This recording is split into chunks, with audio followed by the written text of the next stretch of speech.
Hey, what'd I tell you? I told you I'm waiting for somebody to come here. Okay. They right here, bro. Sit down. Oh my God, you're tough as Relax. Relax. Relax. Put that jacket down right now. In a shocking series of incidents, police officers across the United States have been caught on camera displaying blatant racism, using excessive force, and abusing their power. Officer Ashlyn Pluff in Toledo, Ohio, punched a black woman at a peaceful house party and falsely arrested guests under dubious charges of failure to disperse, despite body cam evidence showing misconduct.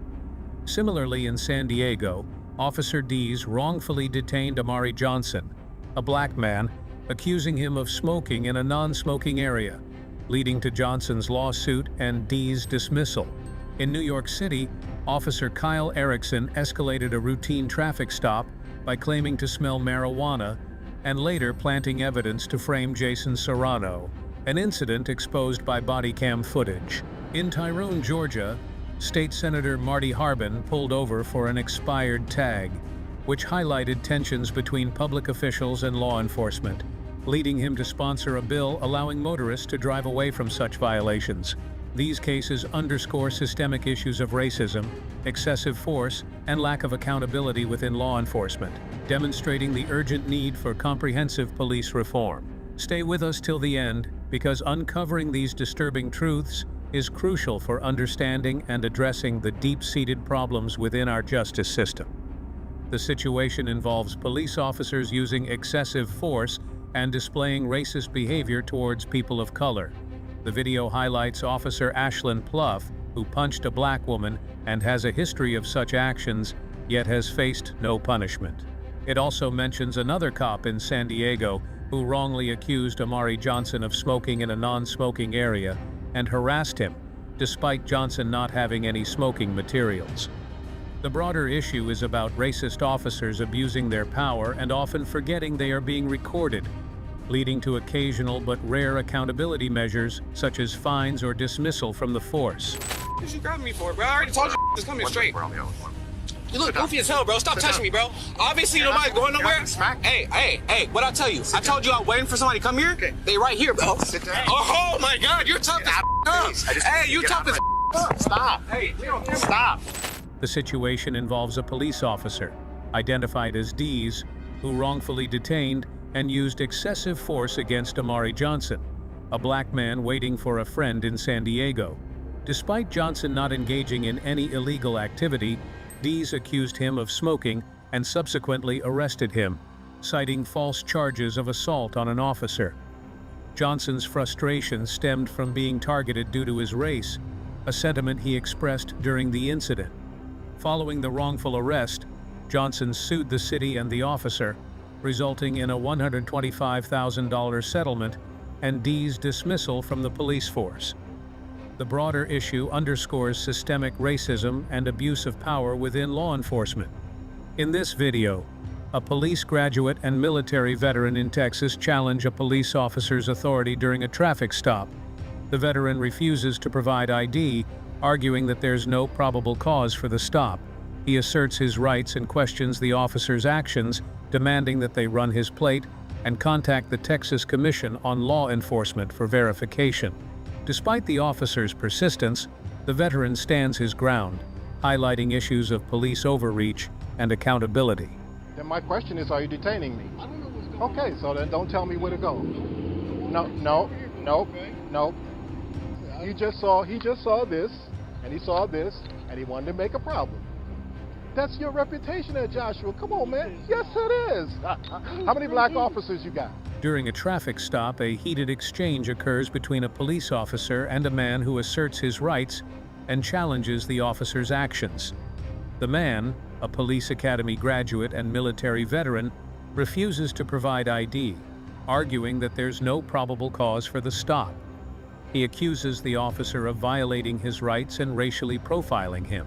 Despite the officer's attempts to assert authority, the man stands firm, emphasizing his certification and knowledge of the law. The encounter highlights issues of police overreach and the importance of understanding rights during interactions with law enforcement. On March 13, 2018, Officer Kyle Erickson and his partner pulled over Jason Serrano for a supposed broken tail light. The situation escalated when the officers claimed to smell marijuana, which they used as probable cause to search the car without consent.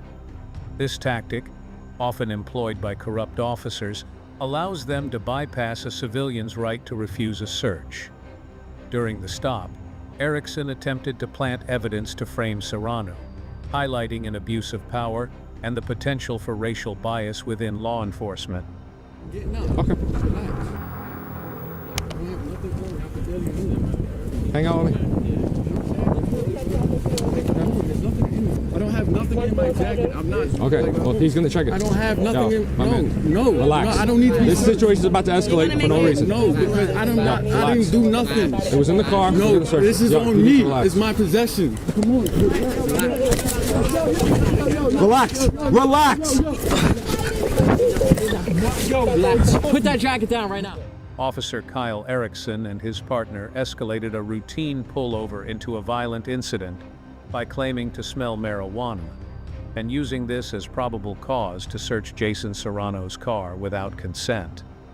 Erickson used excessive force to detain Serrano, leaving him in pain and handcuffed on the ground for 20 minutes before an ambulance arrived.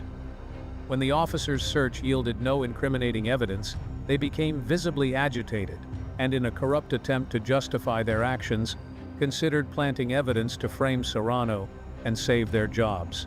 This incident underscores severe misconduct and abuse of power within the police force. You know what I mean?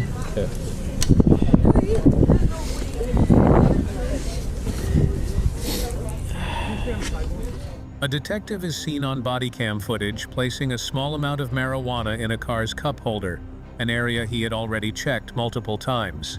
The casual way he does this, without trying to hide it from the camera, suggests he is confident it won't cause any repercussions and hints that this might be a regular practice. The officer's behavior and conversation throughout the stop imply this is a routine part of their procedure.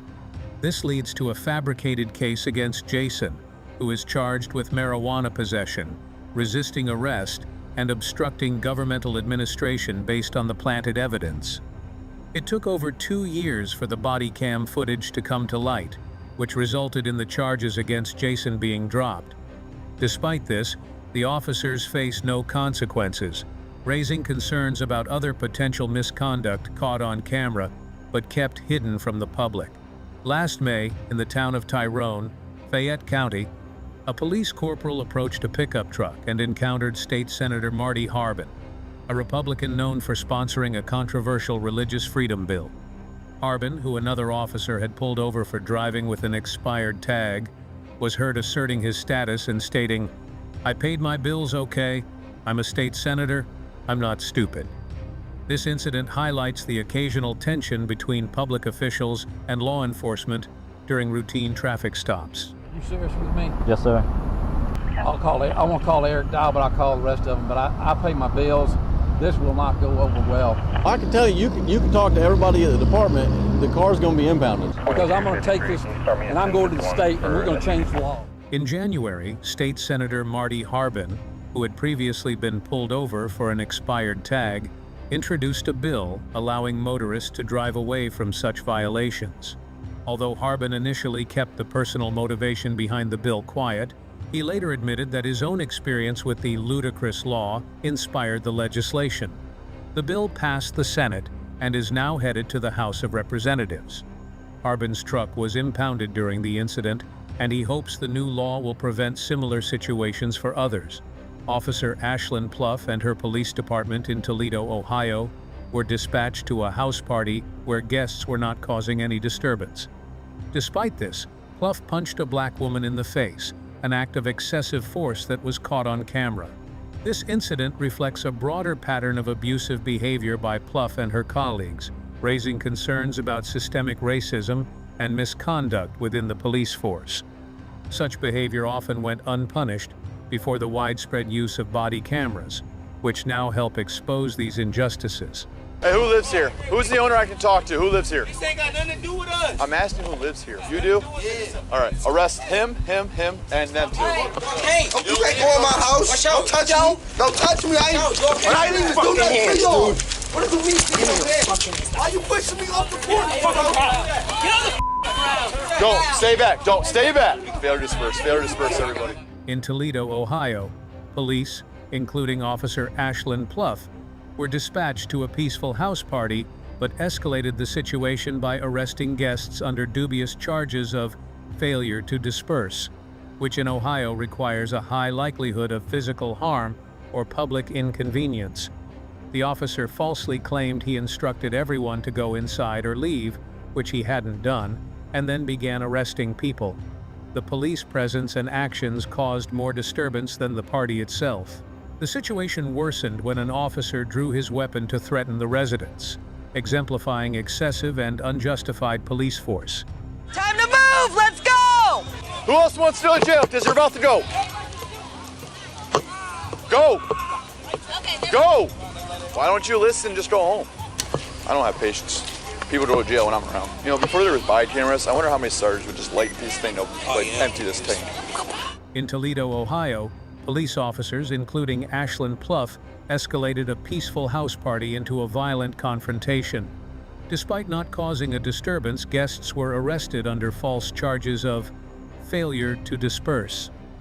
One officer made disturbing remarks about being willing to open fire while Pluff punched O'Shea Jones, a professional boxer, without provocation. The incident, captured on body cameras, showed excessive force and misconduct, but prosecutors controversially deemed the force justified, claiming Jones resisted arrest. Pluff faced no criminal charges, highlighting systemic issues of accountability within the police force. In what ways can police training programs be reformed to address and eliminate systemic racism and abuse of power within the force? Let us know in the comments below. Thanks for tuning in to today's video.